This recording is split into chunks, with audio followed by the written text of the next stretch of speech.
Dear participants, it is my pleasure to join this very important forum in Central Asia. I would like to start by congratulating the organizers with the 10th anniversary of this trade forum. This year's gathering is taking place in an online format like everything else nowadays, which is a challenge but opportunity at the same time. I believe that countries which move quickly in this direction will be successful in post-pandemic era. It is great to see that the governments in Central Asia are making important steps towards global and regional integration.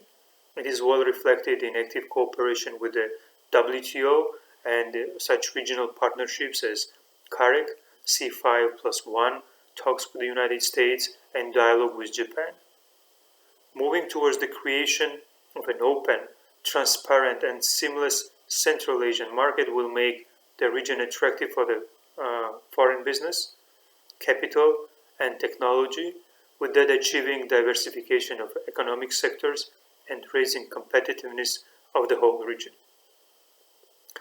Here I would like to talk about Georgian example, which has gone through 3 waves of trade, economic policy, and public service reforms since independence, which has led to broad international recognition of its business and investment climate.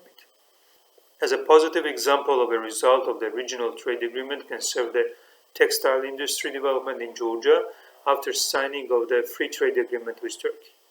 Right after the start of implementation of the FTA, Turkish companies, textile companies, decided to enter into partnerships with the Georgian businesses to develop textile factories in the neighboring to Turkey region of Georgia. The reason was the labor availability, open business environment, low taxes, and low electricity cost. These factors, together with the free access to the market and excellent customs cooperation between the countries, made the textile manufacturing in Georgia profitable.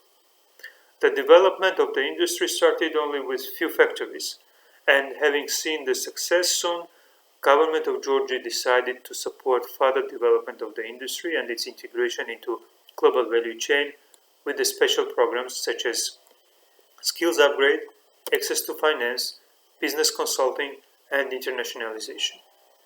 Today, the industry is strongly developed not only in the neighboring region of Turkey, but in other parts of Georgia.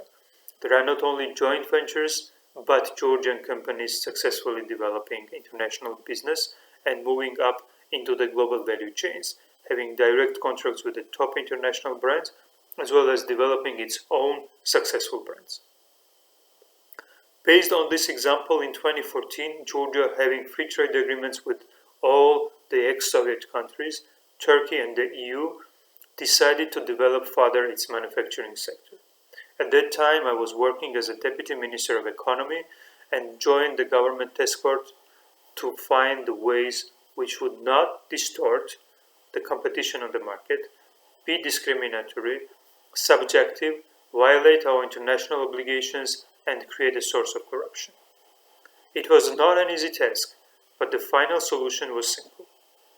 We reformed the National Investment Agency to create a new bureaucracy and rebranded it into Enterprise Georgia, which was tasked to run Produce in Georgia program and coordinate different stakeholders involved in the implementation of the program. The government has decided to enter into public-private partnerships with the private banks and consulting companies and made them stakeholders of the program. This program and the agency have been strongly supported by the donor organizations since the beginning, including USAID, GIZ, and others. In this partnership, the role of private consulting companies is to help entrepreneurs develop sound business plans, and the role of private banks is to assess the financial viability of the project. After all this happens, Enterprise Georgia automatically issues collateral for the project and subsidizes a loan during the startup period up to 24 months. Government of Georgia is able to support the project with the state property, offering to any project and needed property under investment obligations. It is important to note that these programs are open to any business, including foreign, interested in participation. As a result of this program, in the period of 2014-2019, 359 new projects were supported. Total investments made up to 300 million USD and more than 13,000 new jobs were created.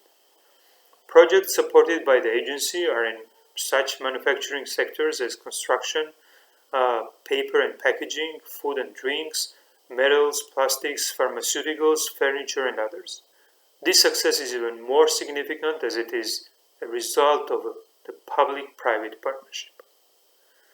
And PPPs in the context of trade facilitation and promotion is a topic of this forum, and I strongly believe that the Produce in Georgia program can be a good case to look into and consider its application in Central Asia.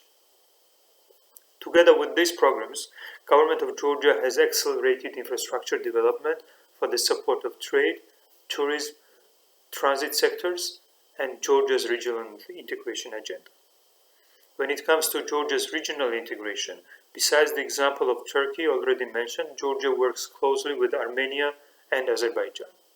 For example, with Azerbaijan together, we have managed to develop transport and energy projects of interregional importance, with that attracting the world's largest companies and investors. These projects are very important for the Central Asian region in general, as they create stable corridor and access to the Western markets. At the same time, Azerbaijan and Georgia are working closely on developing not only infrastructure, but the supportive administrative cooperation.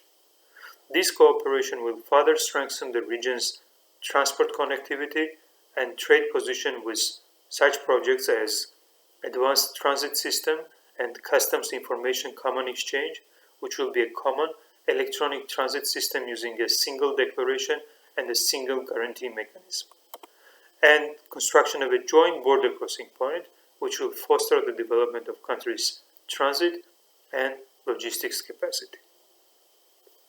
Dear participants, the document prepared by the Economist Intelligence Unit for this forum, with a big list of policy options and recommendations, has provided good food for thought and discussions. Together with that, the agenda and the list of participants are set to make the forum a success, and I would like to finish by wishing you all a good work. Stay healthy and safe. Thank you.